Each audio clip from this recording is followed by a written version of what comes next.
14 साल की उम्र में जुआ पढ़ाने वाला लड़का पंजाबी फिल्मों का विलन कैसे बना। ये 1970 का अशरा था।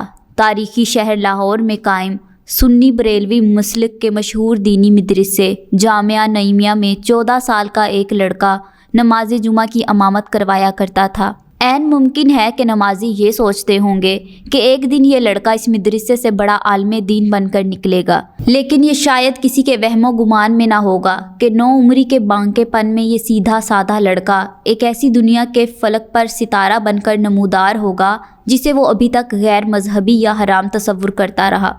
ये कहानी है पाकिस्तानी फ़िल्म इंडस्ट्री के ऐसे नामूर फ़नकार की जिन्हें तमाशाई सिनेमा स्क्रीन पर गुज़श्ता 4 दहाइयों से पंजाबी फ़िल्मों में एक खौफनाक विलन के रूप में देखते आ रहे हैं। जी हाँ, हम बात कर रहे हैं शफ़क़त चीमा की। एक शब कराची प्रेस क्लब में गुफ्तगू करते हुए शफ़क़त चीमा ने अपनी निजी और फ़नकाराना ज़िंदगी की कहानी सुनाना शुरू की। उन्होंने बेतकल्लुफ़ होकर बताया कि मेरा मजहबी घराने से ताल्लुक़ है। मेरे वालिद साहब एक जामिया मस्जिद के ख़तीब थे। मैं इस वक्त 14 साल की उम्र में जामिया नईमिया में जुमा की नमाज़ पढ़ाता था। 14 साल की उम्र में मैंने एक मौलवी साहब के साथ एक फ़िल्म देखी। इस फिल्म ने खूबरो लड़के की ज़िंदगी में ऐसा असर डाला कि वो लड़कपन के बांकेपन में मस्जिद छोड़कर स्टूडियो जा घुसा। ये वो दौर था जब पाकिस्तान के वस्ती सूबे पंजाब में पंजाबी फ़िल्मों का अरूज था। इस वक्त सुल्तान राही और अंजुमन की जोड़ी बतौर हीरो और हीरोइन सुपर हिट जा रही थी, जबकि मुस्तफ़ा कुरैशी समेत दीगर कई फ़नकार विलन के रूप में कामयाबियां समेट रहे थे। 1979 में बनने वाली पंजाबी फ़िल्म मौला जट में सुल्तान राही की बतौर हीरो और मुस्तफ़ा कुरैशी की बतौर विलन अदाकारी ने इस फिल्म को लाजवाल बना दिया था।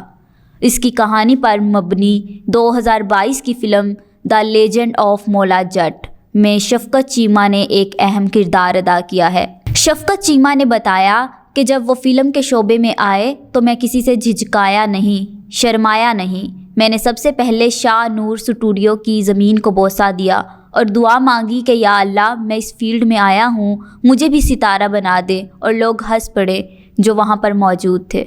उन्होंने बताया कि आखिर ये मेरे अकीदे की बात है। वो वक्त आ ही गया जब सन 1974 में मुझे एक फ़िल्म में एक्स्ट्रा फाइटर का रोल मिला। 1974 से लेकर 1999 तक मैंने बतौर एक्स्ट्रा फाइटर फ़िल्मों में काम किया। 15 साल तक फ़िल्म इंडस्ट्री में छोटे मोटे रोल करने वाले शफ़क़त चीमा ने बताया, सन 1999 में फ़िल्म डायरेक्टर शाहिद राना ने उन्हें अपनी एक पंजाबी फ़िल्म कालका में इस वक्त के सुपर हिट हीरो सुल्तान राही के मद्दे मुकाबिल विलन का रोल दिया, जिसने बकौल शफ़क़त चीमा उनके लिए कामयाबी के तमाम दरवाजे खोल दिए। ये वो दौर था जब देही पंजाब में बसने वाली बेशुमार कौमों के दरमियान अक्सर बरादरियों की बुनियाद पर दुश्मनियाँ चलती थीं, जिसके नतीजे में खूनी झगड़े करना फ़ख्र समझा जाता था। ऐसे वक्त में बेशतर शायकीन पंजाबी फ़िल्में सिर्फ हीरो सुल्तान राही और विलन मुस्तफ़ा कुरैशी के माबैन होने वाली लड़ाइयाँ देखने के लिए सिनेमा घरों का रुख करते थे। ऐसे वक्त में शफ़क़त चीमा जैसे छोटे फ़नकार की पंजाबी फ़िल्मों में बतौर विलन एंट्री और फिर कामयाबी किसी मोजज़े से कम न थी।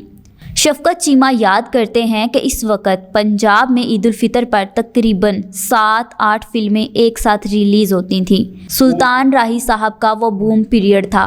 जब कालका फ़िल्म लगी तो इसके साथ रिलीज़ होने वाली बाकी 7 फ़िल्में जो बड़े बड़े डायरेक्टर्स की थीं वो फ्लॉप हो गईं। हालांकि इस वक्त शफ़क़त चीमा भी नया और इसका प्रोड्यूसर भी नया था, लेकिन वो फ़िल्म हिट हो गई। अगरचे शफ़क़त चीमा अपनी पेशा वाराना कामयाबियों पर फ़ख्र महसूस करते हैं, ताहम इसकी वजह वो अपने पुख्ता मजहबी अकायद बयान करते हैं। दोस्तों, आप देखें कि मनफी रोल करता हूँ, लेकिन ये आजिज़ी और इनकसारी की बात है कि माजी के जो विलन थे जब वो स्क्रीन पर आते थे तो लोग इन्हें गालियाँ देते हैं। आप यकीन करें, लोग मेरे कदमों तले अपने हाथ रख देते हैं। अल्लाह ने मेरी दुआ कबूल कर ली।